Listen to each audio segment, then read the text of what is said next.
ఒక జింక పిల్ల ఆ నీళ్ళలోకి దిగిద్ది. ఆ నీళ్లలో కొట్టుకుంటా పోతుంటది అది అవతలకి. దాన్ని ఒక ముసలి చూసిద్ది.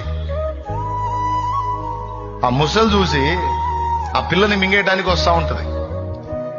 ఈ సన్నివేశం ఒడ్డునున్న తల్లి చూసిద్ది. తల్లి చూసి ఆ ముసలికి ఈ జింక పిల్లకి మధ్యలో దూకిద్ది. దూకి ముసలికి ఇది సమీపంలోకి పోయి ముసలికి దీన్ని అప్పగించుకొని ఆ పిల్లను సేవ్ చేసిద్ది. అది చూసినప్పుడు నాకు యేసయ్యే గుర్తొచ్చాడు. అదిగో తల్లి వస్తుంది చూడండి. అదిగో ముసలి దృష్టి పిల్ల మీదకి పోనీయకుండా తల్లి మీదకి తిప్పుకుంది, చూసారా? అదిగో బలైపోయింది, పిల్ల బతికిపోయింది. బాధ్యత ఆ తల్లి స్థానంలో ఉంది నా యేసయ్య, పిల్ల స్థానంలో ఉంది నువ్వు నేను.